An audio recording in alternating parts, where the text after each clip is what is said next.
Hey, Matt. Hello. Whoa, whoa, whoa, whoa. Ooh, reverb. You got that wah-wah pedal. What are we doing? The Gamers 2 podcast for the week of November 16th. Yep. It's about right. It's once again 2 days later. Yeah, once again, we're 2 days late. It's totally not the 18th, and just ignore everything we say at this point. You can listen. You can start listening. Just fast forward 30 seconds. But once again, in a weird coincidence, the majority of the news dropped Friday or later. I feel like. quite a bit of stuff dropped on Friday. I don't think anything dropped yesterday. But luckily, next week it's going to be our Black Friday recap episode where we listen to Matt's horror story from Thursday. It's going to be interesting.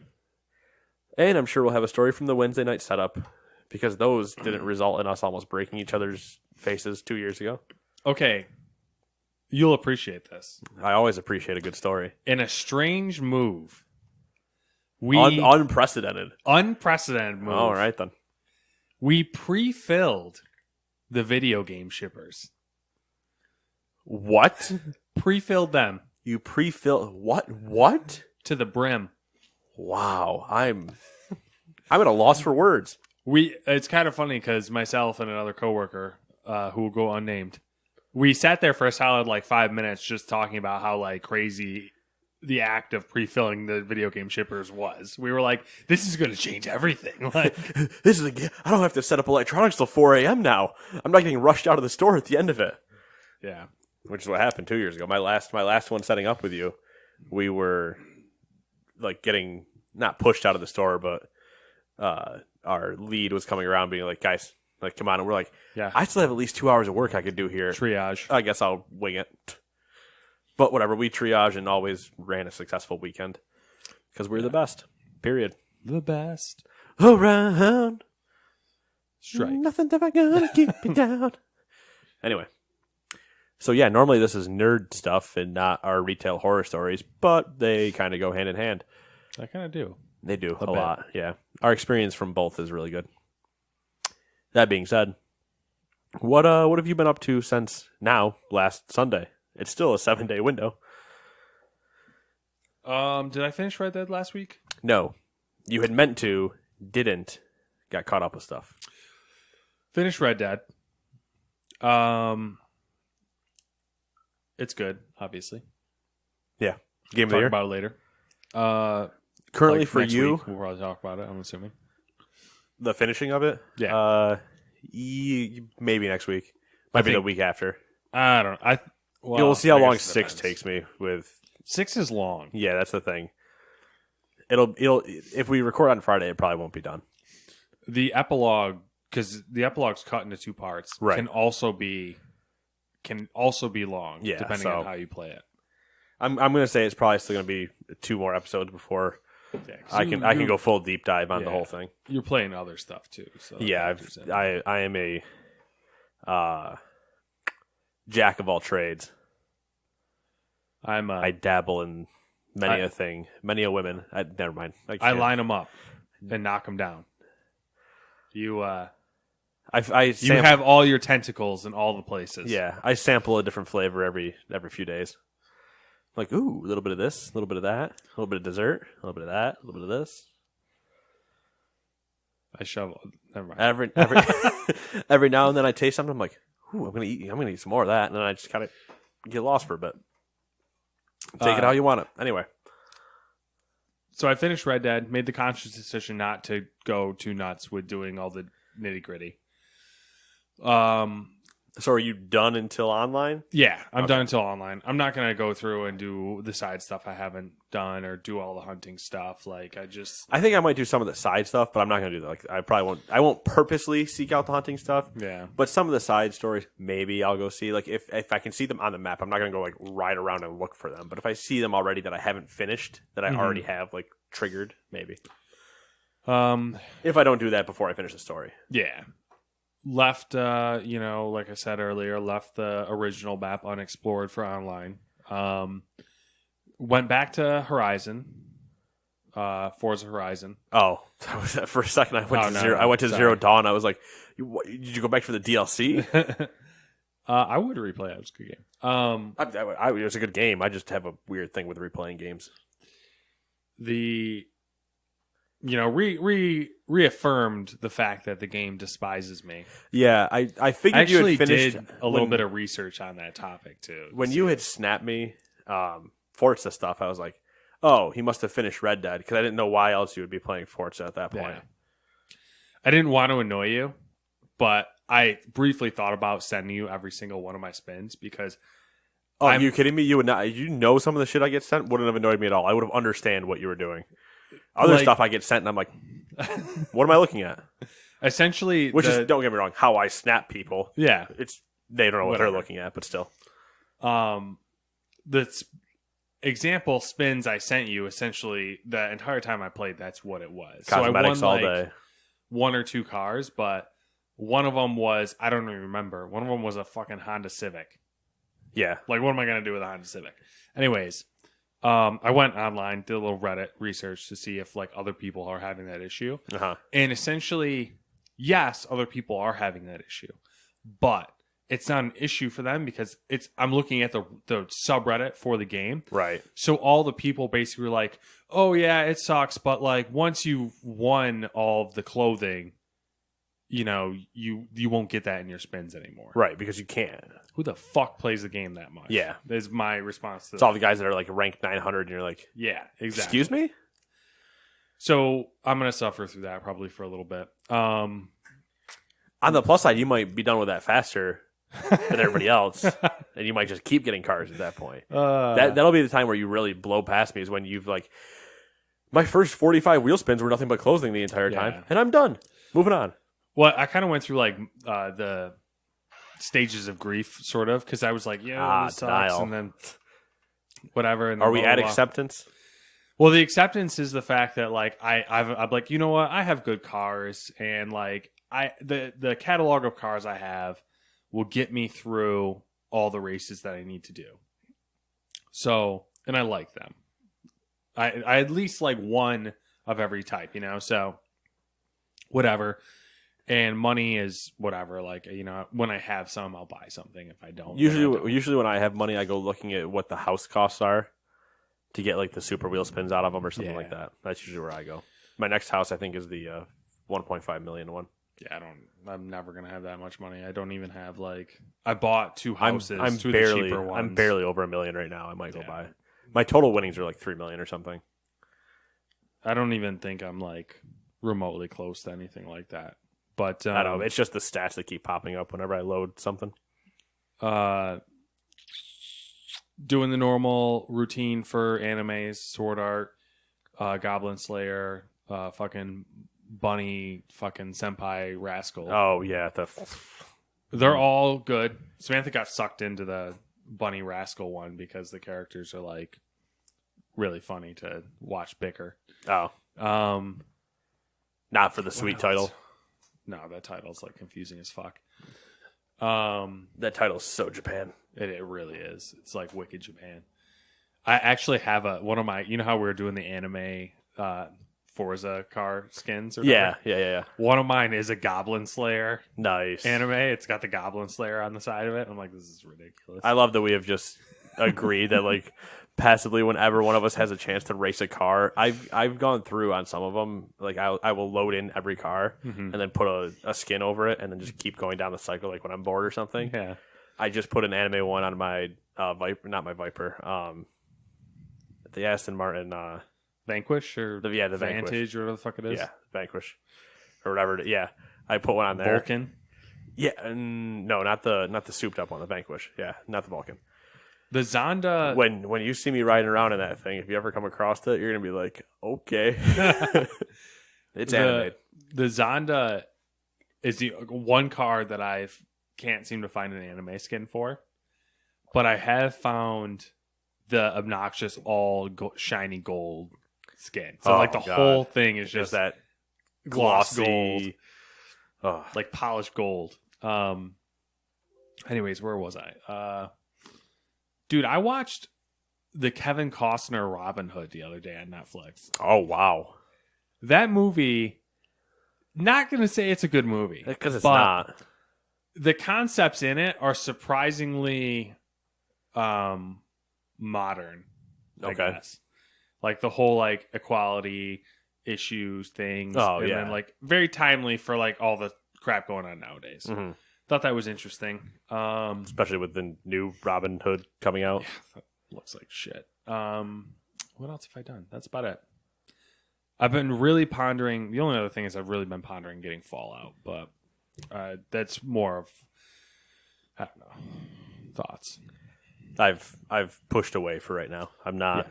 Yeah. Most people have, and that's why if anyone was interested, I would get it. But no one seems to be interested, so I'm on the fence. Like I know I would enjoy it because it's all lore, like all like terminal lore. Yeah, but you know, a big part of it's the multiplayer. So. Yeah, it being a heavily multiplayer experience with that terminal stuff is like, and I don't think I'm going to have a problem with games till like June. So I don't know that I need to throw another one into that fire. Yeah, I just have I don't know. The more I look at it, my list is kind of like smaller than I would think. Yeah, I think we could probably fix that if we started reminding ourselves. But anyway, yeah. So my Forza, I played a little bit today. I think I had 3 or 4 wheel spins. All but one of them were clothing items, and I think one like emote celebration thing. I only got one car, so I feel your pain. And it wasn't a good car, but it was a car. Yeah. Then played some FM. Played a little bit further into that. There's nothing really to report. We haven't had a big session. Yeah. About 4 hours, I think. Played some more Civ. Streamed some Civ last night. You and Todd, right? Yeah. Started a new game because we forgot we had the old game. Yeah. I don't know how you. We had the one save where I was killing Russia. Now I have the save where I'm playing as Russia because we couldn't remember if we had the other save. But we didn't bother to look at if we had the save. We just started a new game. So we got 2 games to finish at some point. I don't remember what else I wrote down.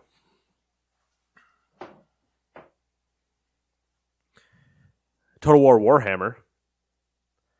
That's a random. Dipped into that a little bit. Kenny was really looking for it, and I already owned it, so I just installed it. We started a co-op game. And holy actual shit, do I not remember how to play that game. Total War? I'm sure. Oh, yeah, I used to get down with the original Total War Rome, like hardcore. I got Rome 2 on mine. But yeah, I have. I don't. Somehow I own all of them, but I haven't played any of them. Yeah. Battlefield 5. Been jamming Battlefield 5. Enjoying that.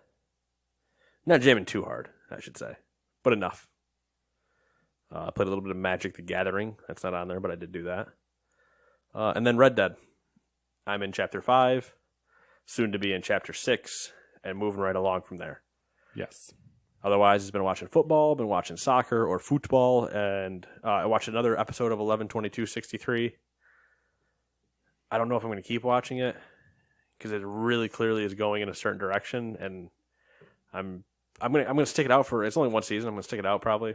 Then at least another episode, and just kind of be like, not sure. We'll see. And then I started watching the South Park seasons just to catch myself back up. So with their funky animations. Yeah, with what Matt thinks are funky animations.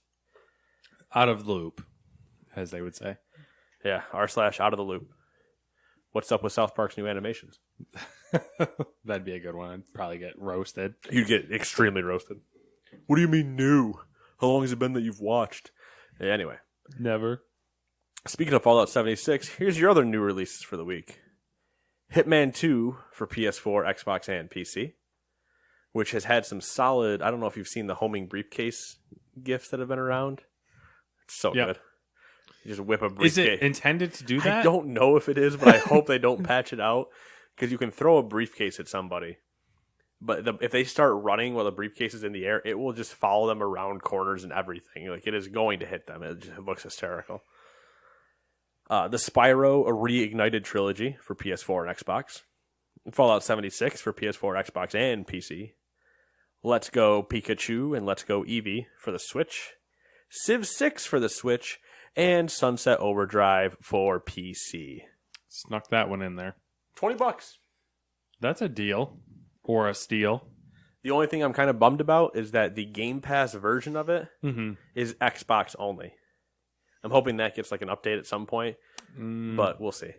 I'm not going to hold out. I'm not going to hope that it, or I'm not going to think that it does, but it would be nice if it did. Yeah.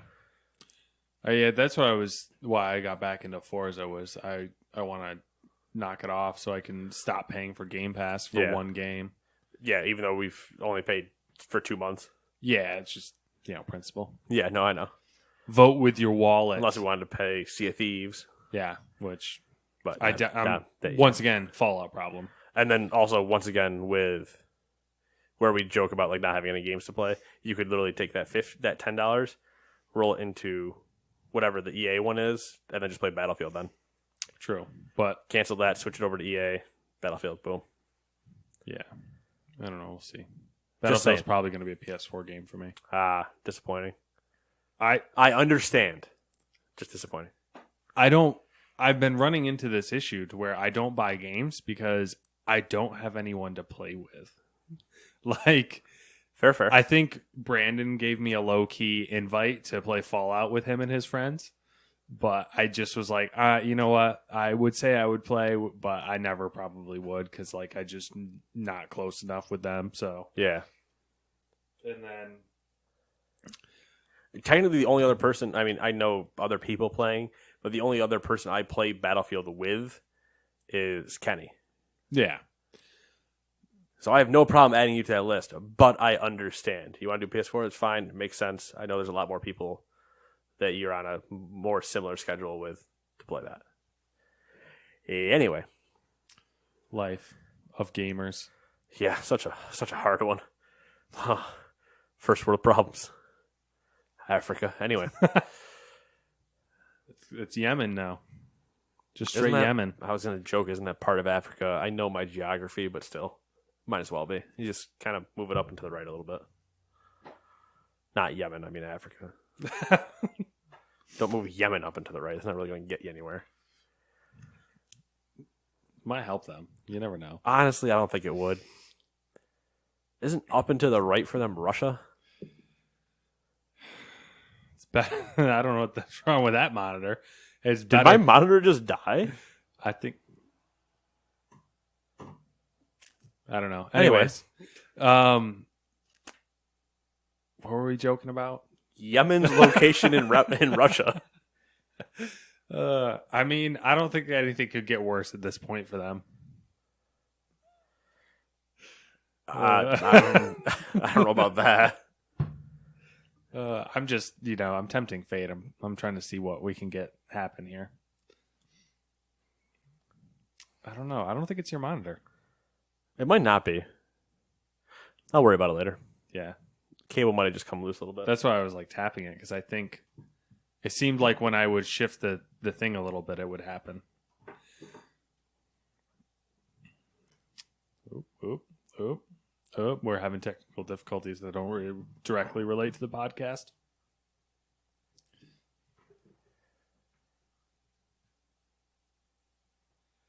Anyways, where were we? Do you want to start? Do you want me? Oh. Don't mind me. I'm just holding on to a visual cable that's not going to... I don't know why that just fell out. Anyway. What's the first one? The first one, just give me... I'm going to keep talking. You just glance over that first one. Let me know if we already talked about it, because I can't remember if we did or not. I don't think we did. Okay, go ahead. So I'm just going to throw it in there. Yep. One of the stories that followed the Xbox event in Mexico... Oh, we should preface this real quick with Nate wrote the doc this week, so good luck, folks. Here we go. It'll be all right. We'll get through it. One of the stories that followed the Xbox event in Mexico was that Xbox Game Pass would now allow the ability to preload titles. That way you can play them day and date with everyone else when they release. Crackdown 3 will be the first one that is used. and is now available to preload on PC and Xbox One. Isn't Crackdown 3 coming out in like February? Yep. Why would they preload it now?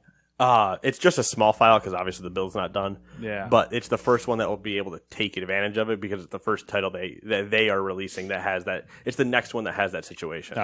No, there's no Microsoft released title to take advantage of the releasing at Game Pass. I'm not going to fuck with this right now. I keep like, oh yeah, I'll fix this right now. I'm not going to fix it. Damn, bothers cable. You though. I feel you. Oh, it's one of those where it's like, I know the cable. I know I just have to plug it in and screw it in a little bit, but it's like, But I think that's good. That's a good thing. It's a good thing to add to their service. Yeah, definitely. Makes sense. Yeah, and it's just another reason of like, why buy Crackdown 3 at launch if you can pay $10, preload it, and then still play with everybody else when it comes out? I don't know if do you want me to take the next one so you can PUBG out?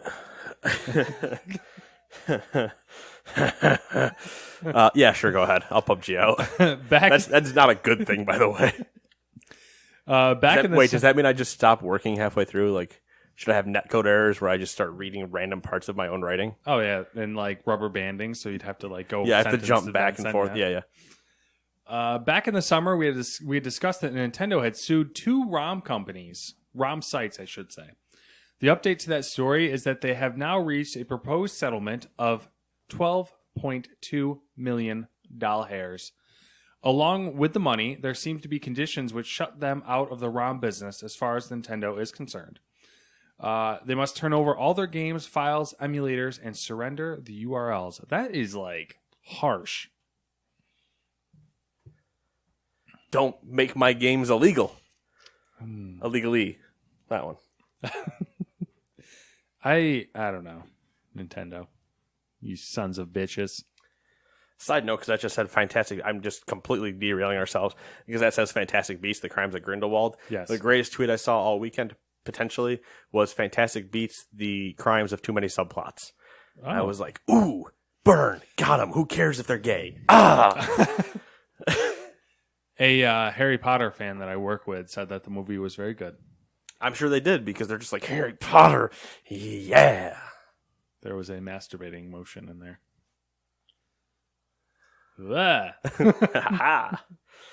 In your eye.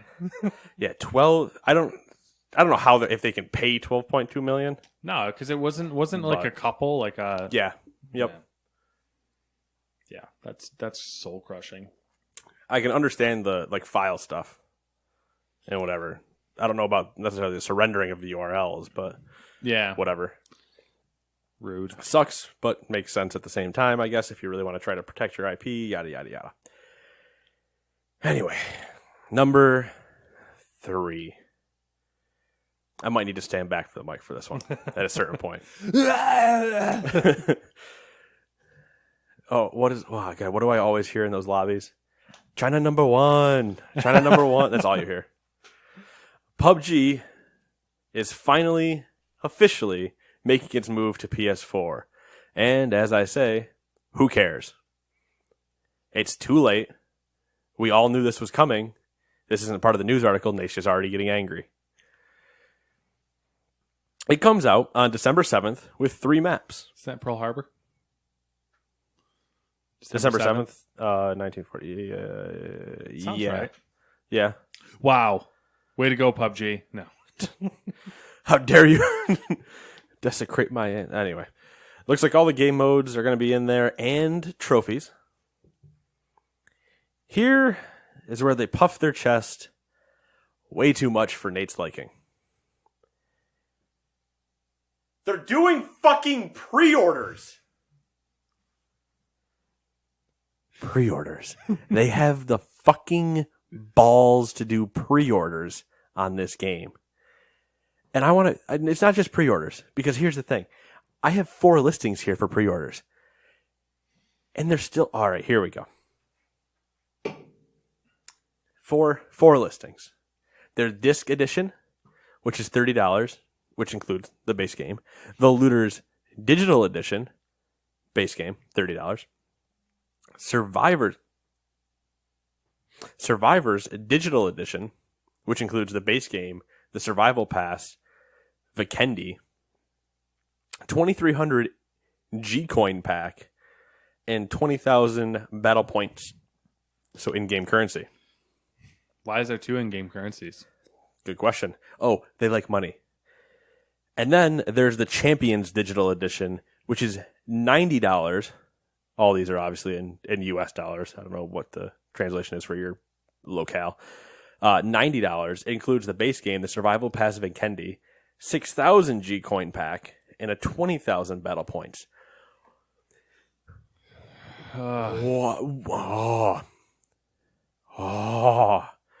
And then they do pre-order bonuses in the terms of skins, because they teamed up with their friends at Sony to bring you amazing pre-order digital skins that will be included in each pre-order bundle, which includes the Nathan Drake desert outfit and Ellie's backpack from The Last of Us. And then you get that sweet avatar of the guy wearing a level 3 helmet. And then you get a sweet theme of a guy looking over a desert wasteland. Yeah, I know, it's horseshit, isn't it, Max? I just... I think PUBG needs to... I mean, it is dying a slow death at this point. It's succeeding on mobile. Like, yeah. That's the weird that's thing. The weird, like, that's so weird to think about. Mobile. Their best platform is mobile. I don't care. They can argue that all day. I'm pretty sure their best situation is mobile. Looking at this info you have written down here, what's the deal with Canadians? I was going to say Canadians. What's the deal with What's Canada? the deal with them Canadians? You Canucks. What's the deal with Canada's like prices? Like their exchange rate isn't that far Australia's off of pretty ours. bad too. Like holy shit, they're paying. I think it was 100 something. Yeah, this one. All right, so just for a frame of reference here, the Champions Digital Edition is $90 in the U.S., $120 in Canada. That's ridiculous. Yeah, the exchange rate can't be that bad. It can't be. You would think, but then again, we're America. Probably that bad. If anything, I would expect it to be closer now because of our. Well, I don't know. Let's not get into it. Do you want to go down that road? Do you dare? Or do you challenge me? That is a can that we don't want to open. We keep that one sealed and only just pop the top a little bit every now and then. It's pressurized. You got to do it small. Because if you do it one big time, it's going to explode in our hands. So then, next question is, did you watch the Detective Pikachu trailer? You bet your ass I did. Number 4 story is the Detective Pikachu trailer. The only thing, I have nothing really bad to say about it. Mm-hmm. It's probably not going to be a theater thing for me, but we'll see. I mean, I'm intrigued to see it, to see how like the rest of the movie is. I hope at some point, like under Detective Pikachu's hat, there's a like Deadpool sticker. Oh, like they just like at least acknowledge that it's Ryan Reynolds doing the voice.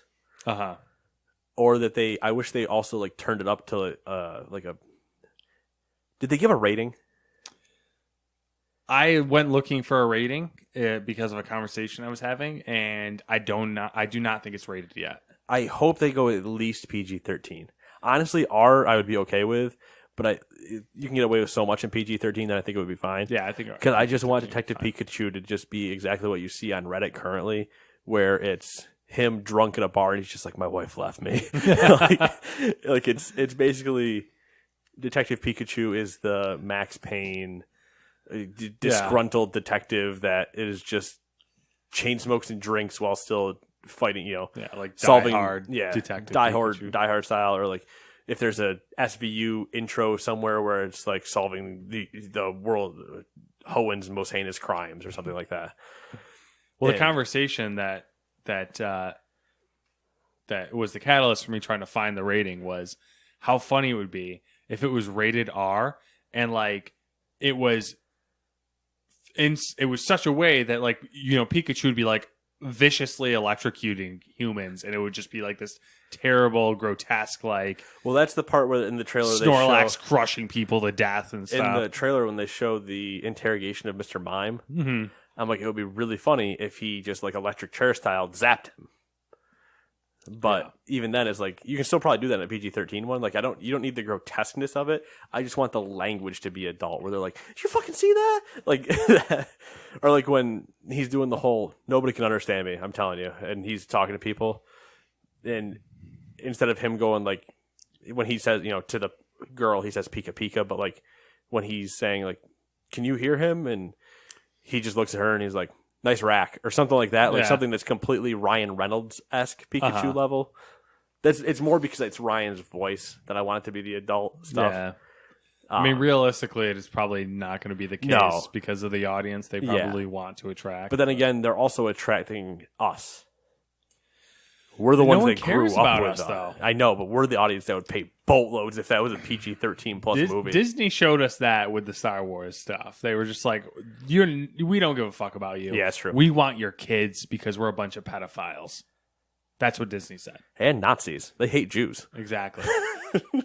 Nazi pedophiles. They don't want your Jewish kids, though. Those ones, I can't keep going. I'm going to put that on a shirt. I'm going to make like the Disney logo and then put Nazi pedophiles and see how quick Disney sues me. That might be pretty quick. That's what I'm thinking. It'd also be really funny if you went to Disney with that on. Oh, they would ban me for sure. Definitely. Or if you were just at like a Disney movie, at like a random movie showing. Like if we went to the next Star Wars when we do together, and you just had a Disney logo that just says Nazi pedophiles on it, you're like, "What's up? Yeah, these guys, right? Douchebags." The funny thing is at like a Star Wars premiere, like a Star Wars showing or whatever, a lot of people would probably be like, "Yeah." They're nerdy enough to understand all of that. Yeah. There's also there's been a picture going around of, you've seen the one, it's the big Pikachu that Deadpool is dressed up inside of, and he's like got the mouth open when he's pointing out with a gun. Mm-hmm. It's like that obviously not, but it's just wicked funny because it's like, yes, that is literally the guy that plays Deadpool now is voicing Pikachu. It's a weird world we live in. Oh yeah, it's fucking weird, but watching it was hysterical. Yeah, because I was at work and I saw it and I was like, "There's no way, this is actually," the trailer finally came out and now it's just I came home and watched it and I was like, that better be dark, at least somewhat dark. It doesn't have to be dark. It's just got to be dark enough. Did all your coworkers and friends and stuff like that, did they react like mostly positive towards it, or was there some? We're mostly indifferent of like, don't know if it's going to be a theater show for us, but interested regardless, or interested just to kind of see how it goes. A few of them probably not going to watch it. I would watch it if it shows up randomly on my hard drive. Yeah. Funny how that works. Yeah, I know. It's like a movie fairy. I sprinkle you with movies. You wanted to watch this one? Sprinkles. Speaking of other movie news. Yeah. Or did you want to transition to that, or did you have something else? No, that's fine. I mean, we could go straight into it. I was going to say that Samantha reacted violently to the Detective Pikachu trailer. She was like very angry about it and said it looked stupid. What? Yeah. Why? I don't know. I watched it. I wasn't going to watch it because I was just like, meh, yeah, whatever. And then she reacted in that way. And I was like, I guess I'll watch it and see what this is all about. And I watched it and I was like, I think it kind of looks kind of funny, like stupid funny. Yeah, it looks like it's stupid funny. And I'm not going to question Samantha. But I'm about to question Samantha. She's the overlord. She can be your overlord. She ain't mine. Here's the thing. I feel like I got a little bit more in the Pokemon game than she does. I don't know. So I guess I don't know her back. I guess to her telling me that that's stupid is like when I tell her Harry Potter is stupid, and when I purposely find stuff that's like, yeah, what is this and this, and I just send it to her, and I'm like, this could have happened. Look at all these plot holes. Like that type of thing. Yeah. I hope they're testing it. I hope the Detective Pikachu is just a test for doing an actual Pokemon movie. Not this Detective Pikachu one, but doing like an actual Pokemon trainer. Right, because they did the Pokemon movie, God, was it 2000 or 98? Because there's the Pokemon movie 2000. I know that one's the title of one. Mm-hmm. But I can't remember if there's one before that or not. And it's like, yeah, it's the regular cartoon animated style. But let's get one in there with 3D graphics and see how it looks. And I think that would be pretty cool if they can justify it enough from this to then do that. We'll see. Also, in case you're curious about time, this one's going to be long. People, buckle up. Stan Lee died. Yeah, he did. The worst part is that's really all we need to say, because it's more of a not about time, but like I always feel bad saying that, but like yeah, when people are like, "Oh, I had a lot of people were like, how do you feel about Stan Lee dying?" I'm like, "Yeah, that was gonna happen." Like, yeah, no, it's exactly when the news broke or whatever, and I was like, oh, like it's one of those like. Yeah, he's got a ton, obviously, him and Jack Kirby, all the stuff of all the characters that we've been loving these last few years. For some people, much longer, but everybody else that apparently has just found out what movies are is all really into comic book movies and stuff like that. And it's like, cool, but he was also 95, 85? 95? Yeah. People tend to die at 95. Or well before that. Like, I like to think that, yes, some people think they're immortal. But once you hit about 90 plus, the next day is a blessing. People were asking me how I felt about it, and I was like, you know what? Honestly, I'm very relieved about it. Because, like, A, he lived a very full life. B, there was a lot of people trying to take advantage of him in his old age. Yeah. Nothing he should have had to deal with. And now we get to see the ensuing lawsuits that are bound to happen over people fighting over his estate. Yeah. My favorite reaction so far was one of my coworkers being like, I'm glad that fucker's dead, basically, because he's like, he ripped off so many other authors and you know, going on about it. I'm like, yeah, if you know like the history really behind everything. What I hope, and somebody pointed this out, I think it was on Reddit, I want it so badly to happen, is that instead of, because obviously he did cameos in every movie, right? Yeah. Is they want Ryan Reynolds dressed up as Deadpool doing Stan Lee's cameo. So he's in there with the hair and glasses and mustache while still dressed as Deadpool, doing the cameo of Stan Lee, like in all the other movies. So he just shows up in the Thor movie dressed as Deadpool, just as Stan Lee, just like, oh yeah, something else going on. It's just like, hey, I wonder what, because he's the only character that could do it. Yeah, I wonder what they're gonna do about that though. Like, if they will acknowledge it, or if they're just going to not have him cameo. Like, you know, that just... They'll just do what they did with, what's her name? They'll CG him in. Dude, that's out of control. I hope they don't. But I love the Deadpool idea.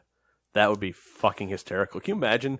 It's the scene when he's in Guardians, when he's on the rock, on the asteroid or whatever, talking with the other people. Yeah. You imagine that's just Deadpool, the stuff, and he's like, yeah... Yeah, it'd be awesome. I don't know. I don't have a, like, there seems to be this, like, trend that everyone wants to put Deadpool in everything. I don't want to put him in everything. I just want to put him, he's the only one that can break the fourth wall like that to acknowledge that it is Stan Lee making the cameo. No other character can do it. The only other way they could do it is in Part 2, which I think they've already wrapped filming on. If they hadn't wrapped filming, it was to make the cameo a somber moment, and they show him being snapped. That they're going through like everybody that got snapped and did the I don't feel good. That'd be a plot hole. And that Stan Lee got snapped, and they'd be like, oh, and then they never acknowledge it ever again. But then they'd be like. Be the paradox. The whole thing is a paradox. Well, yeah, but you snap Stan Lee, then who's going to create you? So confusing. Yeah. Anyway, I think I'm leaving the next one to you. Fine, I guess. I mean, the last two were one sentence each. Sony has officially made the call to practice safe marketing and back out of E3 2019. I almost damn it! Did I write back out? I meant to say pull out. Damn it! I almost like instinctively said practice safe sex.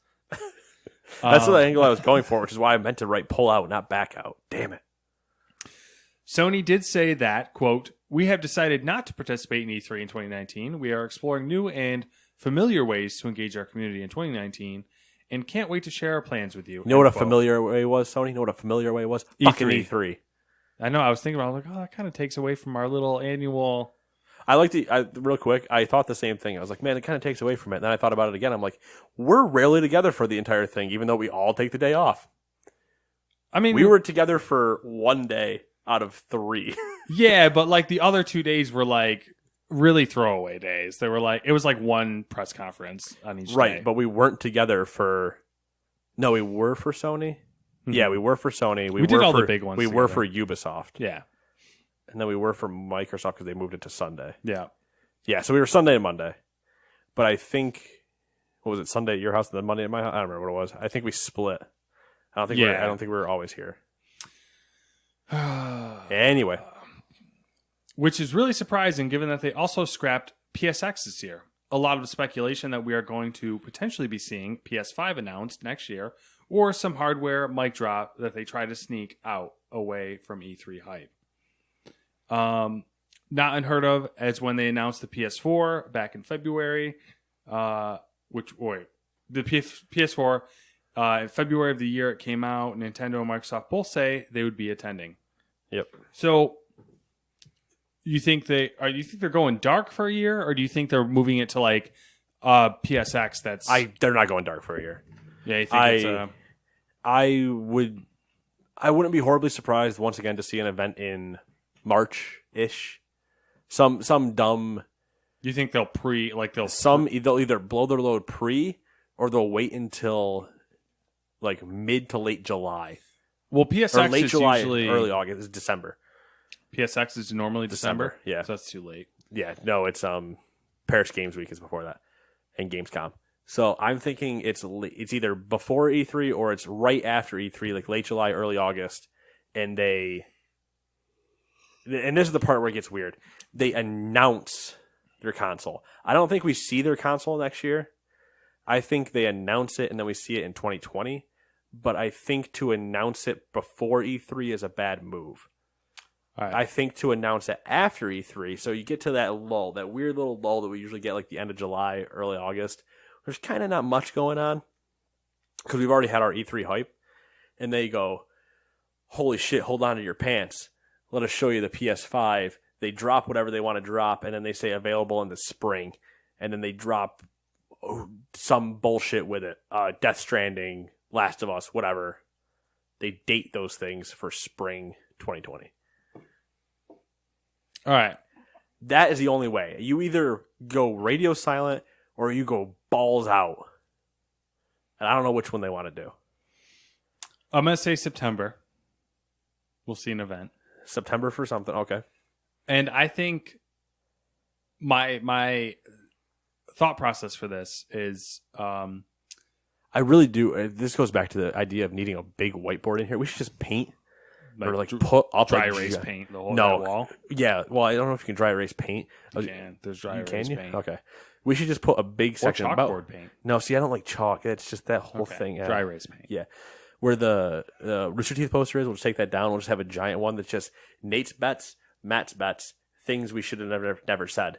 And then the one column would be way fuller than the other one will, but we'll just keep writing up our bets of like, nope, said this one. That way we can ever keep track, because now somebody's going to have to call me on it where they're like, you said on November 18th that they wouldn't do anything in this time of the month, and now they are, so you're wrong. And it's like, no idea.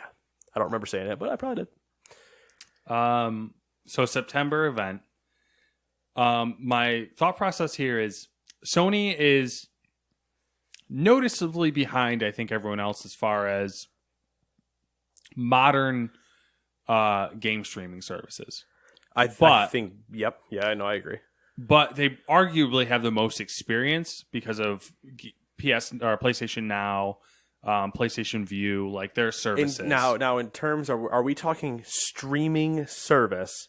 Because I want to be clear about these things. Because I don't call Xbox Game Pass a streaming service. Just an overarching thing. Because I'm not sure, like... Also, this is really weird because of where I put the light. Yeah, I keep seeing my own shadow as I'm doing this, and I'm like... Because they are distinctly different. Games Pass and, like, you know, a traditional streaming service. They are distinctly different, but I think that naturally they're going to meet at some point. Yes, but we discussed the infrastructure problem before. Yep. I think that, they've been noticeably quiet on that front as far as allowing EA Premier, allowing having some sort of service that competes against Game Pass, all that stuff. Well, they don't even have EA on their system. I know. That's what I'm saying. Okay. So I think what we're going to see for the PlayStation 5 potentially, and a big event, is them going all out, being like, here's the PlayStation 5. It's a traditional console, but we're really pushing for, subscription-based services as far as game streaming, maybe, and games as a service. Because they have the studios, the powerhouse studios.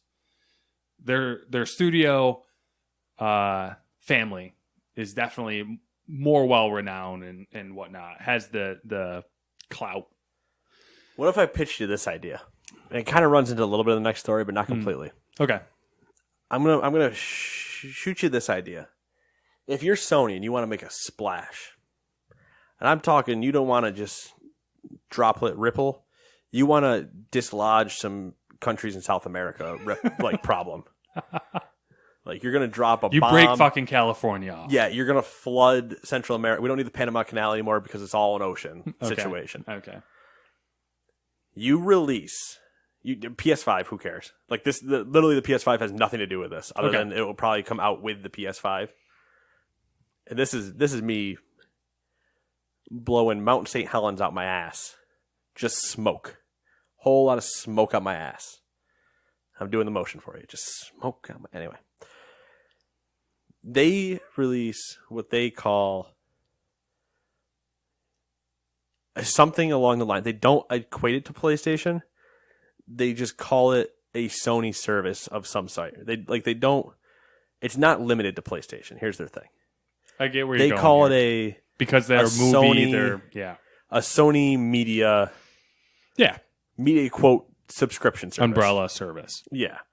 They have what they probably don't. They probably have VU packaged in, PlayStation Now in, and there's tiers to all of this. So there's not going to be one big, there's going to be one big tier, but then you can kind of get selective. Mm-hmm. Or they do what is really bold of them, and they do a pick and choose. And then they an a la carte service. Yeah, you can choose what you want. And then they break down the pricing. But this is what I'm talking about. This is where I start getting real gamey. It's not just Sony titles. They have worked deals with everybody to include. So basically, come Sony PlayStation 5, you have this Sony Media app on your thing. It doesn't include the stuff like Hulu or Netflix or whatever, because those are their properties. They probably have some, because of all the movies and stuff like that they own, or the PlayStation Store, you can buy movies and stuff like that. I'm sure they have some stuff sprinkled in because they're movie rights that they own. Then you bundle in the PlayStation VU, and then you bundle in the games. The games work the same way that Game Pass does, where you can download stuff, preloading, all this other stuff that they've been seeing Microsoft do, and they're like, shit, we can do that. It's not unfathomable. We can do that. But then they go, wait, what does Microsoft not have? Oh, Microsoft only can guarantee this for their titles. Well, we have better titles, so we can do that too. But I'm betting we could also leverage some stuff to say, EA Access gets bundled into this service. Bethesda games can come into this service. Ubisoft games can come into this service. All these guys that have talked about these streaming stuff, bring it in. Let's work out how this would have to break down payment-wise, and let's just put it all in one service. And then you can get that, and this is the part that is way too unfucking believable. They say, also, you can use this on PC. Yeah, I mean, which I wish Sony goes. Somebody at Sony just went, and their brain just fried because they're like, "What do you mean PC? What is that?" And they're dead. But that would be the nuts call. So you can use certain things. They're like, yeah, we have this PlayStation 5 that we have for Uncharted 5 or whatever. You can play Death Stranding on this PlayStation. And don't get me wrong, this PlayStation, because everything's basically PC architecture anyway now, this PlayStation runs this shit awesomely. And I know you guys love PCs. So what if I told you could play Death Stranding on this thing too? And they just show it and it's like, now Sony's into this whole thing of getting their own launcher on PC when Xbox already has one, Bethesda has one, Steam has it, Ubisoft, good old, yada, yada, yada, yada. Everybody's getting all these launchers, and then Sony's like, fuck it, throw our hat in the ring. But we're going to do it bigger. Dumbest idea they could have done, but it would be interesting. I like the idea, though, of just Umbrella shoving all their subscription services into something. That's what I'm thinking that That'd we be might see something my big like that. key. But it doesn't really deal with the PlayStation 5. But it would be an interesting feature to hit with. Anyway, speaking of features and new consoles, let's skip to the next one because I don't want to keep talking about Sony. Is the next one Sony? The next one's Microsoft. Oh, okay. Microsoft is rumored to be releasing a discless Xbox One. I will let Brad Sams from Thurrott. Go ahead. We'll talk about it afterwards. Okay, I'm going to let him take it from here. Quote, in the wake of the news that Sony will not be attending E3 this year, Microsoft's hardware plans for 2019 will likely be a huge win for the brand and for gamers. The company is planning to release an updated console next year, but this device will not be in the Scarlett family, according to people familiar with the company's plans. The Scarlett devices are Microsoft's next-gen consoles and are not expected until 2020. But in 2019, the company is planning to release a discless console. And if this is making you nervous because you have a large collection of physical discs for your current Xbox, Microsoft has you covered. In addition to the new console, there will be a disc-to-digital program that, as the name states, turns your physical discs into digital downloads. The idea is that you can take your disc to our participating retailer, like the Microsoft Store, and trade in your disc for a digital download. The goal with the new console is to lower the price point for the hardware. Currently, it costs about $299 to buy into the Xbox One family of devices. Microsoft is looking to lower that price by possibly as much as $100. The new console price point is expected to be $200 or less. In addition, the company also has a revised Xbox One S SKU that is targeted for later in the year that focuses solely on cost reduction, but does feature a disk drive for those who still prefer the traditional way to buy your games. Microsoft is moving forward very carefully with this product as it knows that a sizable portion of its users do prefer to buy physical games and not download them. End quote. Once again, thank you, Brad Sams from Thurrott. I couldn't find a way to try to steal that and rewrite it as my own because it basically says everything. So yeah, well done. Bravo, sir, bravo. Do you remember a couple months ago, or maybe a couple months ago, I don't know, that we talked about? We found an article as usual from the most random site, a site I've never heard of, and the guy was saying, "Oh, we got this leak. It's all this stuff about a discless Xbox." Blowing my mind that it turned out to be right because I saw stuff pop up for it. And I'm like, oh my god, this motherfucker. Yeah. Or this is still in speculation as well, but it's all plausible. It is all very plausible. I think the one thing they're trying to probably figure out before they talk about this, and I guarantee they talk about this either at E3 or the same time, around whenever Sony makes their move, is how they have to pitch the disc to discless. It seems like a weird move to, like, I mean, how many different updates to the Xbox One have we had so far? 3, 4 SKUs. There was the original Xbox One, the One S. Well, there was more than one version. Is two. There was the terabyte version. Yeah, so like your 500, then your terabytes, then your S's, then your S's that were terabytes, then your. It seems like a lot of One X. A lot of iterations of the same console, and it seems like, I mean, so the PS5 is rumored to be like what 2020 probably. Now people are speculating 2020 with a 2019 announced, unless they try to pull the same shit they pulled with the 4 and they go year. So we'll which say I don't think there's any way they can announce a PS5 next year and then release it in the fall. yeah. So we'll say the window is probably. That being said, they still haven't said anything about the like Last of Us titles and stuff, which are beautiful release date console launch things. So we'll say a hypothetical window of 2019 to 2021. Yeah. I don't think we see it after 2021. So yeah. So is this Microsoft basically?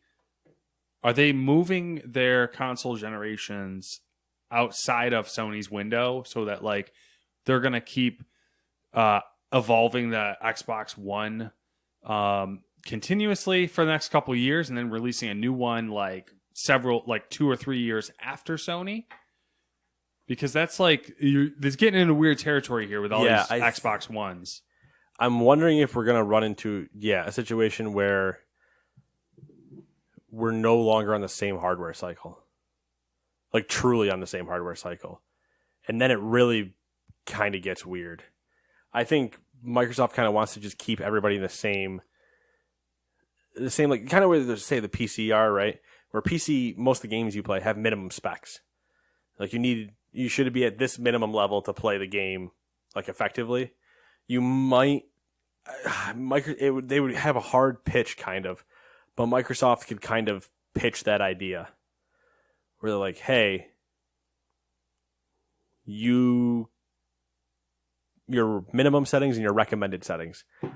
You can play this on an Xbox One S, or for the recommended is an Xbox One X. And then there's like the Xbox One Z or whatever. That's the super duty one that's not going to become the minimum for like another 7 years or whatever. So they could do something weird like that, but I think it would be. For the majority of console, it's a hard point to drive home. Because they're not used to it. They haven't had to deal with it. Yeah. And then it's like, I mean, they still have the Xbox One X, so they could potentially start upscaling the baseline Xbox to meet the One X. And then if they start doing all the disc to digitals, that allows you to keep your library at least. Even if you're not playing it or having them downloaded, if they keep them tied to your library, that allows you to bring them with you the entire way, which allows you to have that quote-unquote backwards compatibility. Yeah. So it's interesting. It is interesting. We shall see. That we shall. The golden joysticks have been given out, and here is the list of winners. Wieners. Best storytelling. Now, here's the other part. Yes. Obviously, you can tell because you can see the list. They can't. Yes. I don't have who was nominated in these. That's a lot of. So I don't know who they competed against. We do have for the Game Awards when we talk about them later because they're not conclusive yet until December. We have only the nominees. So I don't know what some of these were competing against for award choices, but some of them I'm curious about. Yeah. Anyway, continue. Best storytelling. God of War. Yep. Best competitive game. Fortnite. Yeah, I probably couldn't argue that one really. Best cooperative game. Monster Hunter World. Okay. Best visual design. God of War. It's pretty. Best indie game. Dead Cells. Heard a lot of good things about it. Best audio. God of War. I don't disagree. I just don't know if it's really the best. I mean, it's good. It's not like it's not the year that Hellblade won all the audio ones. Like Hellblade, you'd play that game and it was basically like Hellblade is audio. Yeah, you'd noticed it. God of War had good audio, but it's just a hard thing to judge from a especially when you consumer when you start talking about audio and you like indie games can kill audio, so it's like kind of a hard. Still playing award. I feel like that's almost like a backhanded compliment. Yeah. Like, yeah, we're still playing it. Nothing's been updated to it, but we're still playing it. World of Tanks. Oh, well, I say that because when I saw who won it, I was like, I feel like this is a backhanded compliment. At the same time, it could be backhanded. Like, I mean, you could have put Minecraft in that. You could have put Fortnite in that. True. You could have put PUBG. You could have put World of Warships in that. World of Warships, like, in my mind, like, could have put CSGO in that. I have no League of Legends. I mean, there's a Dota. Yeah. I have no illusions about it. World of Warships is a very niche game. It never really. I'm took really off. curious what its numbers are. I also am curious if you. I know we've been. Bleh, bleh, bleh, bleh. That's all, folks. Blee, blee, blee, blee, blee. I know we've talked about it before, but the world of warplanes. Yeah, I don't remember if you've ever played that it or one not. definitely. I have not. I don't know, man. I'm curious. World of Tanks is obviously the biggest one. Yeah, I'm curious about warplanes. How hard it is to control. I'm curious. Because I can't fly in Battlefield. Which is more successful, warships or warplanes? Because Yeah, it's true. I Warships have no I've idea. seen. Warships I've seen actual promotion for. I haven't for planes. Yeah, but Other than like the few videos I've seen, and we're way off topic. Yeah, we are. If I was gonna play warplanes, I want a joystick. I think a flight stick. Maybe. And I'd play in cockpit view and just. If you played World of Warplanes and not World of Warships, I would be disgusted with you. I played warships for like A 2 hot hours. second. 2 hours. You didn't even make it out of like tier 3. Probably not. That's you. That was A like match took like 15 minutes, so I'd probably put 2 hours in. you didn't give it a shot. Crying on the inside. Best performer Brian Beckart, and that is Connor from Detroit Become Human. That's a weird one. Well, Is it? it's hard for me to say. Boy. It's. I mean, there's just looking at Detroit. It's hard for me to say that he was the best. Oh, the best Performer. person in Detroit? Okay. Yeah. I'm wondering if he's billed as like the top person just because he's in the trailers and everything. I believe he I don't- is because most of the Does he promotional get stuff, top billing. like most of the, It's all about him, yeah. or he's the one that gets the most promotion. Esports game of the year, Overwatch. Solid. Best VR game, Elder Scrolls Skyrim. Not Should be super hot. super hot. Or that what was that Saber one? That the VR one I don't think is eligible. I don't know how they do their stuff, but it came out last year I think. What is this one? Beat Saber. See, this is why right here. Best. What do you new- mean that's why? Nah, I was looking at the next one of the ones down further. Studio of the year, I wasn't looking. So Sony Santa Monica. God of War. Yep. Best new streamer / broadcaster. New. Okay. Brian Beckart and Amelia Rose Blair, who's also someone in Detroit Become Human. Oh, okay. They see this is Wait. why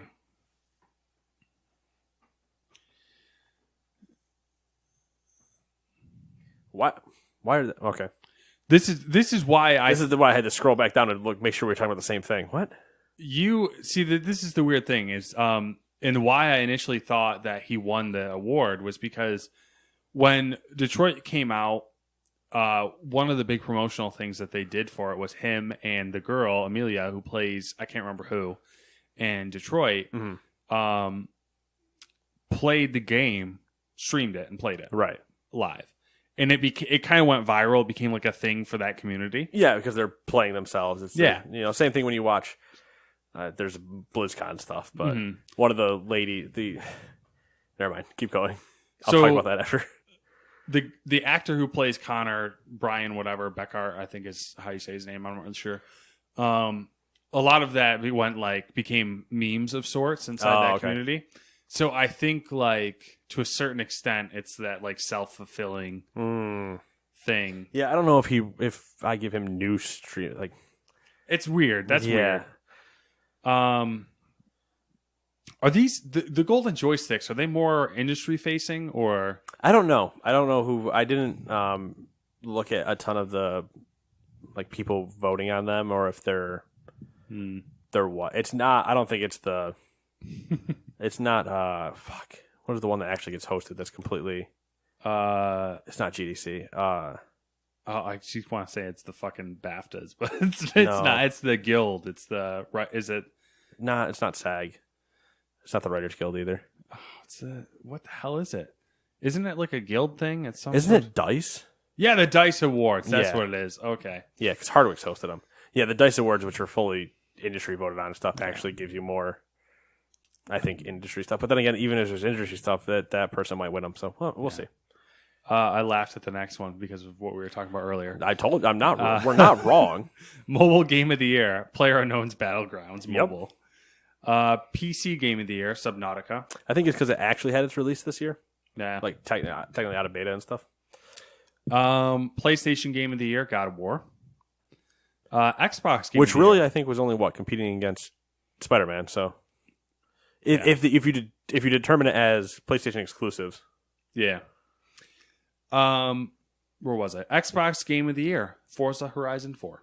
solid choice. Because once again, I guess you had State of Decay and Sea of Thieves, but I still Not think really I still think competition. Forza smashes them out of the water. I think Yeah. Forza is the best arcade racer, period, and I pretty much said the same thing about 3. So Yeah, they got that on lockdown. Nintendo Game of the Year, Octopath Traveler. all right then, Breakthrough Award, Unknown Worlds. unknown to me. Me too. Most Wanted Game. How is this an award? I don't know.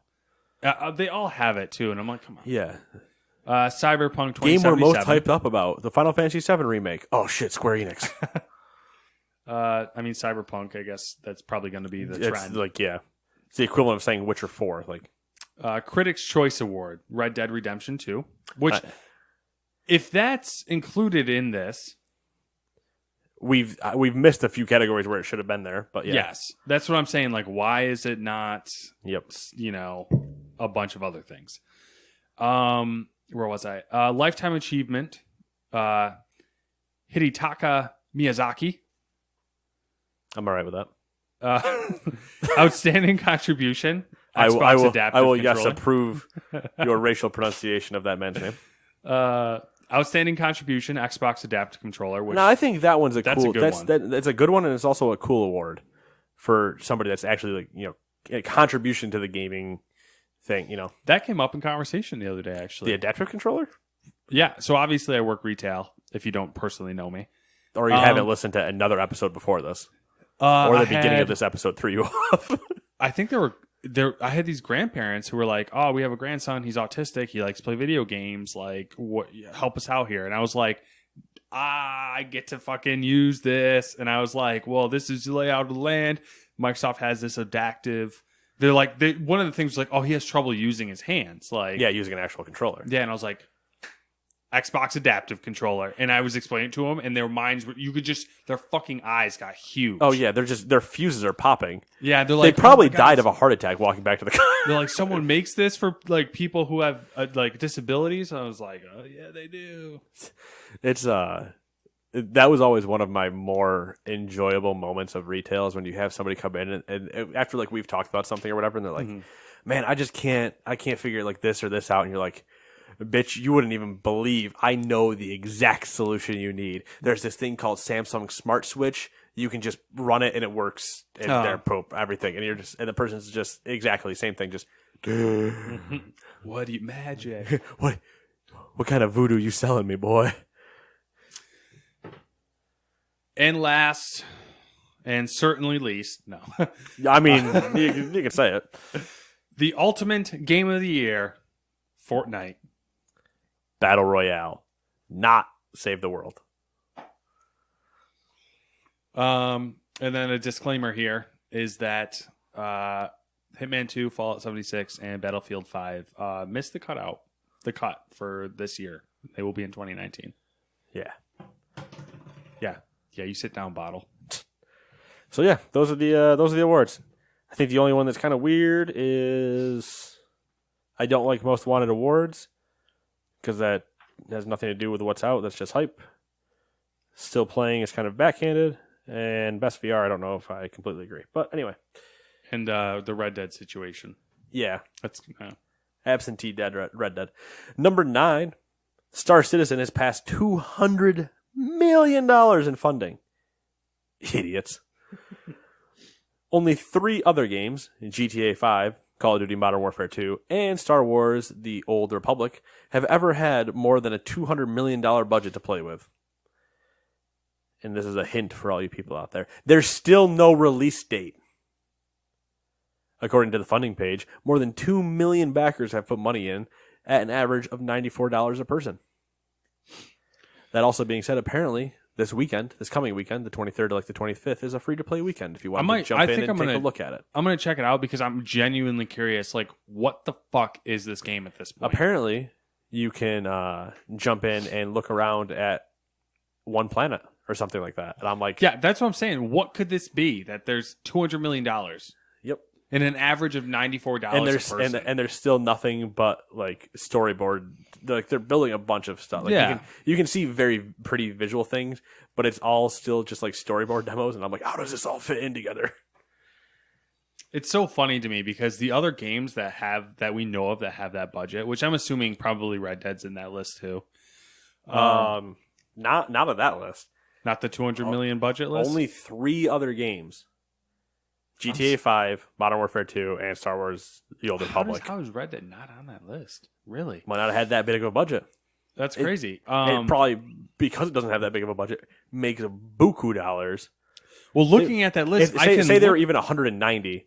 They also still made, what was it, 700 million in the first weekend? Like, they're the second largest entertainment thing of all time. Like, they're not hurting themselves any. Looking at those games, I can look at them and say, okay, like, I understand where that budget went. Whereas, like, Star Citizen, you're like, still waiting. It's not out. Like, yeah, I paid $7,000 for a ship, and I just still haven't gotten it yet. So, a ship, a digital fucking ship. Hey, man, pretty soon everything's gonna be digital because we're going to the Oasis. I could spend $1,000 and get a fucking dope ass drone that I can look at you naked with. You don't need the drone. I'm just examples here. I mean, okay. You want to pay $1,000? You just hand me $1,000. I'll get naked. That being said, anybody wants to send me $1,000? It's PayPal.me/ This next one, a bit of a follow up to a reoccurring story that we always seem to come across. You bet your ass it's a reoccurring story. THQ Nordic acquires Bugbear Entertainment. They make Flat Out, Ridge Racer, Unbounded, and Wreckfest, and Coffee Stain, which makes Goat Simulator. Expedition Series, which is and Expedition Series, which was owned by Logic Artists. Still buying stuff. They're just like, where'd they get the money for this? There was another report or something that they have an unannounced 53 games coming. My God. Like, based on everybody they own and whatever. That they have unannounced 53, I think 23 of them or 30 of them or something set for like within the next year to through 2019 or something. I don't know. It's some crazy number. And you're like, whatever. You guys maybe understand business better than I do because there was some report that came out that they turned a 1,400% profit or something like that. Like profit margin. And I was like, doing what? Are they a publicly traded company? I have no idea. We can mark that one on the whiteboard. I wonder if question mark. I wonder like those profits if they're like factoring in like outside investments somehow, or it was net growth. I don't know. It was some number. I was like, geez. Anyway, number 11. Loot boxes seem to be the gift that keeps on giving. No, they're not. If you understand how loot boxes work, you literally give them money for a piece of shit gift. It's like getting coal in your stocking. This past week, it was announced that Ubisoft's Trials Rising would feature gear crates, which obviously led to some polarizing reactions from fans. Steam community thread on the development drew the attention of Ubisoft employees, which led to a few non-PR statements, which, as we all know, are the best statements. They are the best statements. Here's some of the quotes. Quote, yes, it means that some players end up spending more on our games than others, and that does result in increased profits for us. It also helps us to put more money into new titles and to understand what players look for in their games. If players simply didn't buy these crates, they would not be added into games in the future. All in all, loot crates, cosmetic items in general, have been a huge boon for the gaming industry, being a driving factor in the increased popularity of gaming over the past decade or so. They aren't a bad thing if done right. I agree, they're not a bad thing if done right. The problem is none of you fucks can figure out how to do them right. That quote was from one Ubisoft developer, and that is the continuous quote. I cut out a little before, I cut out a little bit after, obviously, because I don't want to sit here and talk about it for like quoting this guy for 10 minutes. Hey, I did it already once earlier. But I kind of skimmed through. Like, I didn't look at what the people were saying. I just looked at a couple of what the Ubisoft employees said. Uh-huh. It was interesting. Definitely non-PR, but not necessarily like hostile in any way. Yeah, They're just it's like no, he's hey, right. this is the deal. And literally, he's correct. And the problem is that it's not that people don't buy them. Like, the problem is that people will always spend money on them. Yeah. And to be clear, Trials, what the fuck is it called? Rising? All the gear crates are cosmetic. Yeah. Which is the correct way to do it. Yeah. Anyway, I'll take the next one. Yes, master. The Game Awards 2018 nominees are out. And, well, here we go. I am going to read these in the order they show up. I was going to do it in a different order, but I'm not going to now.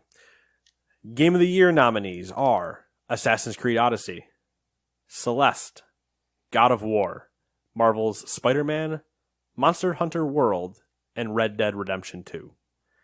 Your thoughts? Or your vote, I should say. My vote's... Yeah. See, I've only played like... See, I've seen enough of Spider-Man and Monster Hunter to, I think, consider them either way. We both played. Well, you played Spider-Man, but we both played God of War and Red Dead. Yep. I have no idea what Celeste is. We'll have to look into that. I know what it is. It's a platformer. Okay. Haven't played Assassin's Creed. I mean, I would just assume it's going to be Red Dead. I probably would have voted. My vote will probably be God of War, with Red Dead being number 2. I think if I had to choose one, it would be God of War. I think what's going to win is going to be Red Dead. Okay. So Gamers 2 vote goes to God of War. We don't get to vote on these as a group. We should reach out to Keeley and be like, hey, we'll be somebody on your voting panel. Can we be in the industry? Yeah, can we be in the industry voting panel? What's the worst that he says? No? Yeah. The best ongoing game. Destiny 2. Fortnite.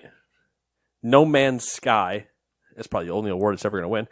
Overwatch. And Tom Clancy's Rainbow Six Siege. What do you think? For best ongoing. My vote is Fortnite. Really? Followed by Overwatch. I was going to put them in reverse order. Okay. Overwatch, then Fortnite. I don't know. Siege probably is very deserving to be on Siege. that list. Siege is my number 3 list. Is my number 3 on that. No Man's Sky actually probably they've made huge strides lately. It's literally a toss up between the two of them for 4 and 5. Yeah. If I'm ranking them, Destiny is dead last in my mind. Best game direction. A Way Out. Detroit Become Human. God of War. Marvel's Spider-Man. Or Red Dead Redemption 2. Shit. I would give that to... I've played 4 of that list. I'd give it to Detroit. And I would probably give it... I would be tempted to give it to Red Dead, but I'd probably give it to Spider-Man. Okay. I mean, God of War, though, is so... See, God of War could win any award, and I'd be like, yeah, that's fair. Yeah. It's like, best game direction. Can I say I gave God of War the game of the year and not best game direction? You know what I mean? There's also that weird line. Mm-hmm. To me, I give it to Detroit because like I'm always like my mind is blown by like the different directions that story can take and still be cohesive. Mine, best game direction. I'm going to stick probably with Spider-Man, followed by God of War, followed by, for me, Become Human's last one because I didn't play it. So for me, it's going to go Spider-Man, God of War, Red Dead, A Way Out. Best, I mean, if we actually had to do the industry one, it means we have to fight each other because we can only put one vote in. I don't know. I don't think that'd be as hard as... well, it's only 2 of us. It's not like it's IGN who has got to fight 300 people in a room and they're all got clubs and pitchforks. Honestly, I wish that was how we had to do this. Yeah. Where I just broke a stick in half with one pointy end and said winner leaves. I bet though, like those conversations are probably some of their like most enjoyable. Oh, I would, because like you're arguing for a game you're passionate about, and other people are passionate about other games. Like that's got to be like a really fun thing to do. Some of the stories I've heard coming out of those rooms, I would love to just like, all right, we're getting this done. We have 1 week to do it. We have 8 hours in this room, and if we're not done, we're locking ourselves in tomorrow too. And everybody just comes in and they're like, listen, I played the shit out of this game. There's no reason this. And you're just bullet pointing, doing presentations of like, yeah, but this, and it would be a ton of fun. Anyway, best narrative: Detroit Become Human, God of War, Life is Strange 2, Episode 1, Marvel's Spider-Man, and Red Dead Redemption 2. I'd be tempted to say Red Dead and then God of War again, because that's what I'm saying. I don't know which order to put them in now. I think I'm going to give it to Red Dead here, because I want to give Red Dead an award, and they might get the second one too. I'm not sure, but yeah, I don't know. It's Red Dead God of War for me. After that, it's kind of a toss up. That's a hard one, honestly. I don't know if I could choose. Yeah, it'd be hard. I'm going to be interested. I almost wish you'd finish Red Dead before we did this list. Well, I will finish Red Dead before we do the actual Game Awards prediction list. Yeah. And before Game Awards comes out. Best art direction: Assassin's Creed Odyssey, God of War, Octopath Traveler, Red Dead Redemption 2, or The Return of Obra Dinn. I don't know. I mean, I'm going to just say, I don't even know, because I haven't played the majority of those games. I'm sure Assassin's Creed looks as good as Origins did, maybe a little prettier. God of War looks stunning, and Red Dead's landscapes, though, are holy shit good. That's the issue. That's the issue with God of War and Red Dead, is basically you can take a screenshot at any point and it looks fucking like a postcard. Yeah. Wish you were here, just plastered across the top of it. Yeah. I'll probably either go with Red Dead or God of War. Honestly, the same's true for Assassin's Creed too, actually. Oh yeah, no, it is. But I mean, Assassin's Creed, I think, based on some of the stuff I've seen, it looks pretty much like Origins, but just, prettier as they always usually do. Yeah. Hair better. Best score / music, presented by Spotify. Presented by Max. Celeste, God of War, Spider-Man, Ni no Kuni 2, Octopath Traveler, and Red Dead Redemption 2. When's when are these? December, you said? Yeah, they're probably around that December 7th time. I think we might have to make a run at this Celeste game, since it's showing up so often.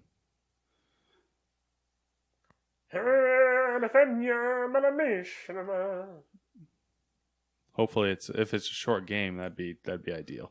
I've heard rumors of people dying 500 times on a level. I'm not playing that one. I'll show you what it is afterwards. Best score music. I know God of War has some really good music. Spider-Man has some great music. I don't know about Ni no Kuni 2 or Octopath or Celeste. I'm probably not going to give it to Red Dead. Music's good, but it's not not the first thing that's coming to my mind. We'll see. Just saying. This is so fucked up that you haven't played the first game. Because because I didn't finish the first. Yeah, it's music heavy towards the end. Both games are Red Dead and Red Dead 2. Okay. I don't know. I can't recall the music in God of War. I just have a thing, it's the same reason I love WoW's music. It's just it's moody, but it's low moody, key. but low key, and usually tribally or strong. Yeah, because I'm just picturing the summiting of the giant world again. I have a sense of what the music was, but I can't remember any specific. We should go through the best score and just look up compilations and just see what they say. Anyway, best audio design, presented by Dolby. Get your surround sound from Dolby Audio. Call of Duty Black Ops 4, Forza Horizon 4, God of War, Marvel's Spider-Man, or Red Dead 2. I'm probably leaning towards Forza Horizon 4. Love the audio. Listening to those cars. The audio is good. It is good. Best performance. Brian Deckard as Connor in Detroit Become Human. Christopher Judge as Boy's father, Kratos, in God of War. Good luck. Melisanthe Mahut I think I'm close enough, as Cassandra. I think you are really good. It looks good. As Cassandra in Assassin's Creed Odyssey. Roger Clark as Arthur Morgan. Boy, but Western. Red Dead Redemption 2. How many times does he not say boy? Dutch says son for 9 years of the game. God. I'm just trying to son. There's Yuri Lowenthal as Peter Parker in Spider-Man. I probably Judge as Kratos. Yeah, that's my thought. I like Arthur Morgan, but we'll talk about it off air a little bit. I have some weird. I don't think it's the actual voice acting. There's just weird ways some of those lines are delivered that I don't get. And Arthur, we'll talk about it after. This is a hard one, I think, because I'm really glad. Like I'm really glad that Detroit Become Human has shown up a lot on this because I feel like that game was fucking spectacular, and I feel like it didn't also get enough credit. Yeah, it also got kind of swept away in May. Yeah. And Arthur's Red Dead's like a really bizarre game because it's so long, and like going to that point we were talking about earlier when I said I feel like they had intended to make the game longer. It's a really long game, and like probably like 75% of the story happens in chapter 6. So it's like, wow, you're time to wrap it up. Yeah, you're like, like you're moving along, and everything seems fine. You're like, oh, this is good, and all of a sudden you're like, you play for 6 hours, and you're like, what the fuck did I just go through? Like, so like the performances are like. A lot of the performance is packed into the last like chapter, and it's just which like, I'm about to get to. Yeah, it's gonna be fun for me to see my reaction. Yeah, to see like everything you say and think about it now compared to like maybe next week or the week after that when you've gotten through it all. Games for Impact. Now we're not gonna have anything to say on any of these, but games for Impact. 11/11 Memories Retold, Celeste, Florence, Life is Strange 2 Episode 1, The Missing, J.J. Macfield and the Island of Memories. I know Florence, never played it. I know Celeste, never played it. And I obviously know Life is Strange, never played it. I've never played any of these games, but I really like that this is a category. I don't really know why. I think it's a cool category. And I'm going to give it to Celeste because we haven't given... Actually, you know what? Yeah, I'm going to give it to Celeste because we haven't given Celeste anything else, so... Freebie. A pity award. Pity upvote. Updoots. Best independent game. Celeste. Dead Cells. Into the Breach. Return of the Obra Dinn, which is spelled differently than I copy and pasted this and they spelled it differently twice. And The Messenger. I am going to vote Into the Breach. Because I've played it. Okay. I'm going to abstain. Fair enough. Best mobile game. Donut County. Florence. Fortnite. PUBG Mobile. Reigns. Game of Thrones. Do you have an opinion? I'm going to give it to Donut County. Okay. I'm gonna abstain again. Lack of knowledge. Haven't played Donut County, but it's the one where you just make the big circle and fall things into it. Oh, fuck, man. That's mobile. I want to play that. That's like the black hole game. That's why I always like think of it as my head. Best VR AR game. Astrobot Rescue Mission. Beat Saber. Firewall 0 Hour. Moss. Tetris Effect. Nate votes Beat Saber. I'm going to go Beat Saber. Best action game. Call of Duty Black Ops 4. Dead Cells. Destiny 2 Forsaken. I like that we have to specify Forsaken. Far Cry 5. Mega Man 11. I'm just going to say Far Cry 5 just because. I want to say Far Cry 5 too, followed by Dead Cells, followed by Call of Duty. Okay. If I have to rank things, I guess. Best action adventure game. Assassin's Creed Odyssey. God of War. Spider-Man, Red Dead 2, Shadow of the Tomb Raider.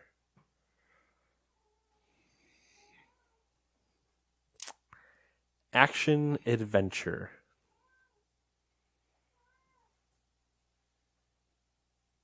I don't know.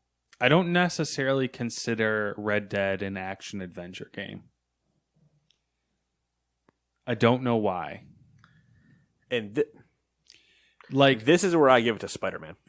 I think that's fair. It's weird to me. There's this weird, funny thing that happens in my brain where you look at Red Dead Redemption 2 and you look at Assassin's Creed Odyssey. And if you look at face value, they're actually very similar games. But in my mind, I consider Assassin's Creed an action-adventure game, but not Red Dead Redemption. And I don't know why. I think it might be... But I know what you mean. Yeah, I think maybe it's the pacing, kind of. Like, Red Dead is very much a Western, a traditional Western.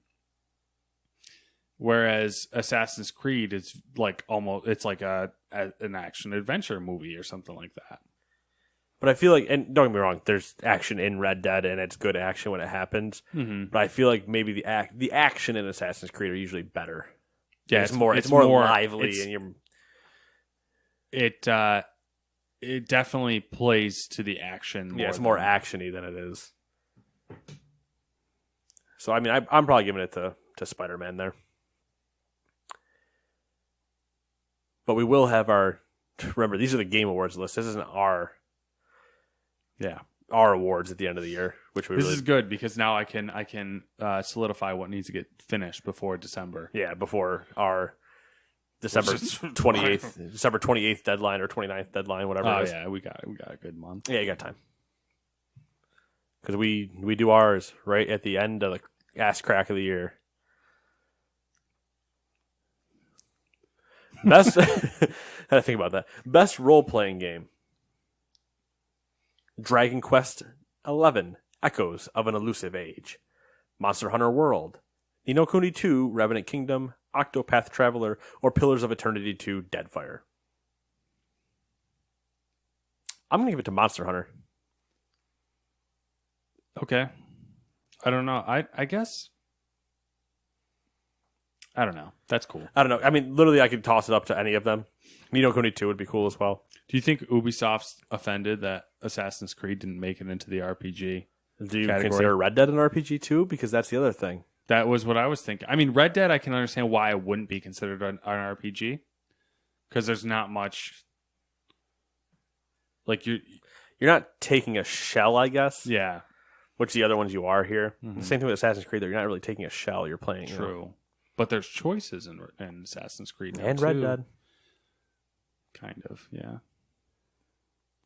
It's like Red Dead's like you can either do it or you can't do it type thing. I feel like. Which I wonder if Assassin's Creed's the same way. I don't know.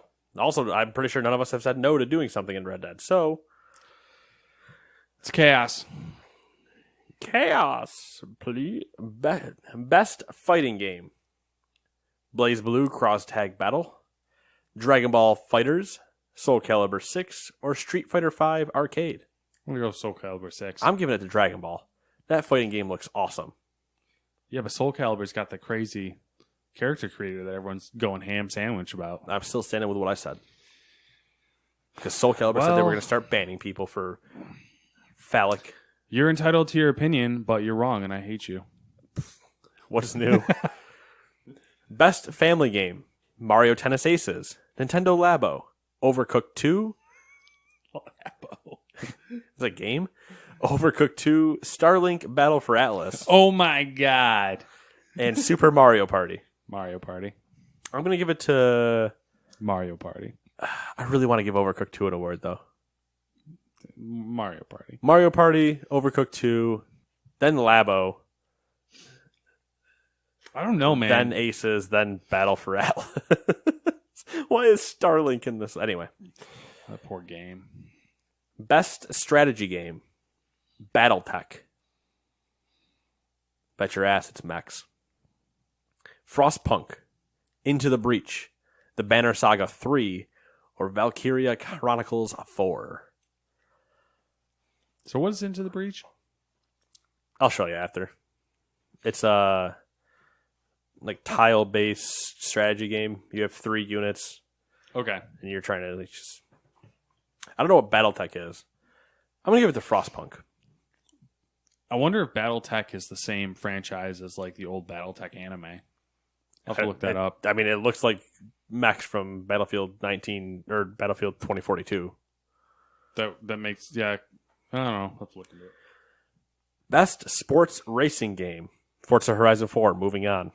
Yeah, you can honestly keep going if you want. Forza Horizon 4, FIFA 19, Mario Tennis Aces, NBA 2K19, or Pro Evolution Soccer 2019. And we're going with Forza. Best multiplayer game. Call of Duty Black Ops 4, Destiny 2 Forsaken, Fortnite, Monster Hunter World, Sea of Thieves. Fortnite. Best student game. Haven't played any of these, but here we go. Combat 2018 from Inland, Norway, University of Applied Sciences, Norway. Dash Quasar, UC Santa Cruz. Jira, DigiPen Bilbao in Spain. Lif from iStart Digital in France. And Charge from MIT. Let's go Santa Cruz. Okay, cool. Best debut indie game. Donut County, Florence, Moss, The Messenger, or Yoku's Island Express. Abstain. I'm going to give it to Florence. I snubbed Jen everything else. Best... All right, here we go. Here's esports awards time. Best esports game. CSGO, Dota 2, Fortnite, League of Legends, Overwatch. Overwatch. Yeah, Overwatch. Best esports player, presented by Omen HP. Dominique Sonic Fox McLean. Hajime Tokito Taniguchi. Oh, he doesn't have a nickname. Oh, wait, he does. He Yeah, doesn't have a team. No. Was he a league player then? No, he's... Do we know? He might just be a free agent currently. Oh. Because Echo Fox, the Sonic Fox, is a fighter. Maybe he's like... No, never mind. Jian Uzi Zihao from Royal Never Give Up. Alexander Simple Kostyliev Russian? Ukrainian? from Natus Vincier. And Sunghyung Jonik Bang from the New York Excelsior. Dude, can they come up with simpler nicknames, please? I'm giving it to Uzi. All right, whoever that is, cool. He's a League of Legends guy. He's basically, his story is he's an 80 carry for Royal Never Give Up, who basically, his joke is he finishes second a lot at Worlds, but he basically goes, I am this team. He puts 4 people around him that are just there to help him. Mm-hmm. He's like, I will take us all the way there, which usually just ends up backfiring because it's all on him at that point. But yeah, that's how good he is. Best esports team, Astralis in CSGO, Cloud9 in League of Legends, Fnatic in League of Legends, the London Spitfire in the Overwatch League, and OG from Dota 2. I love how Overwatch's team names are just like cringy, obvious. Like, you know what I mean? Like, they're all like too on point, and it's kind of awkward.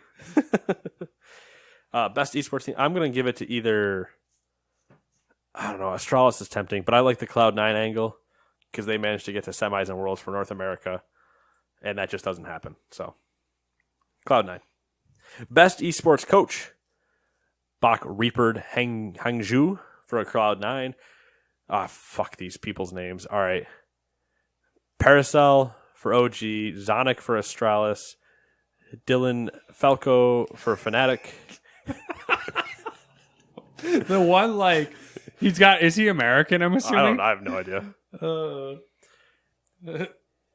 Jacob Yamato Cannon, Bebdi for Team Vitality, and Yanko, YNK, whatever, for Myber.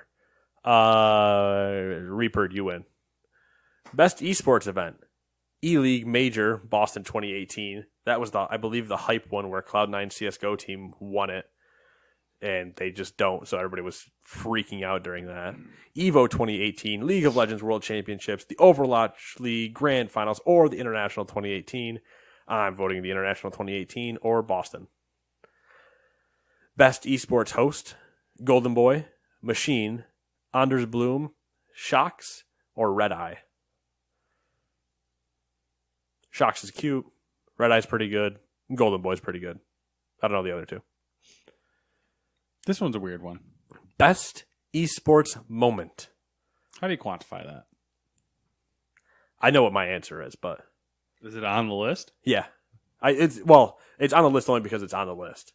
If you would ask me like right now, what's your best esports moment? I couldn't tell you. Okay. Best esports win moment: the C9 comeback win in triple overtime versus FaZe in the E League. Which was yours, I'm assuming. Yeah, that was, but that's not the Cloud9 that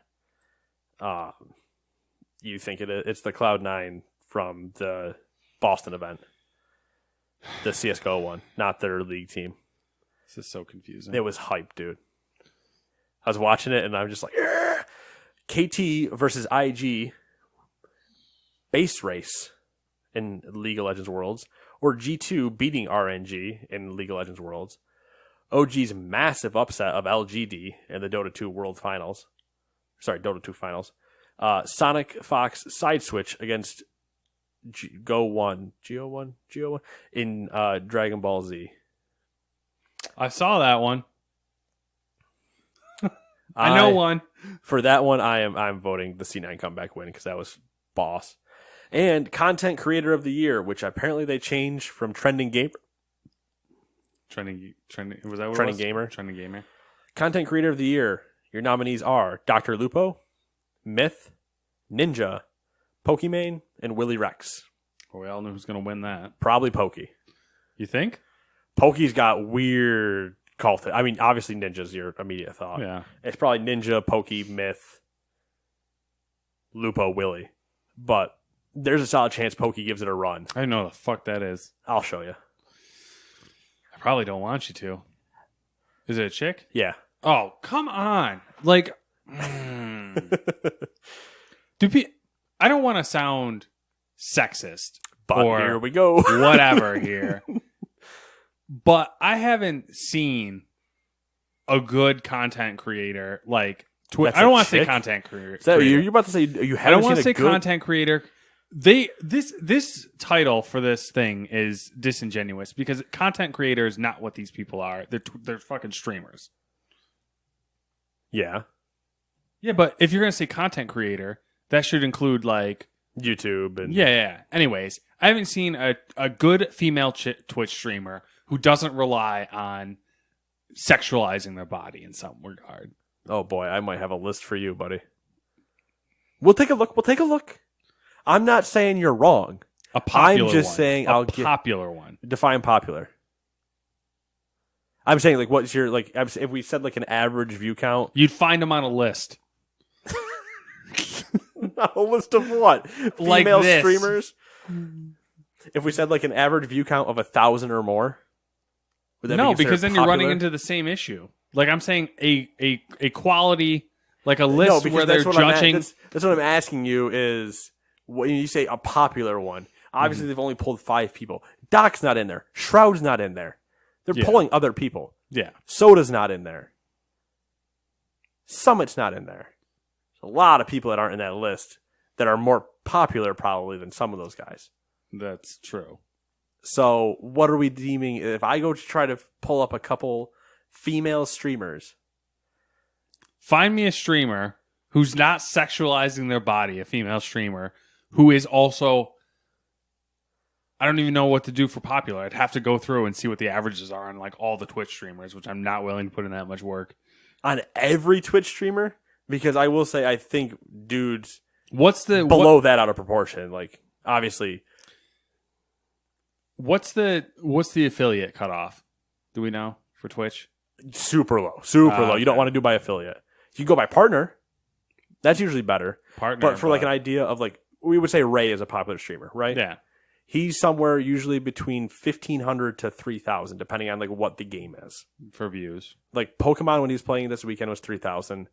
Other times when he's going on during the week, it's probably closer to like 1,500. I don't know. I don't have a All right, I don't have good metrics for you because it will require more work than I'm going to put in. Okay, we'll take a look. I got one example immediately in my head, and we'll go from there. All right. Are you arguing that this is not a thing? No, not at all. I know it's a thing.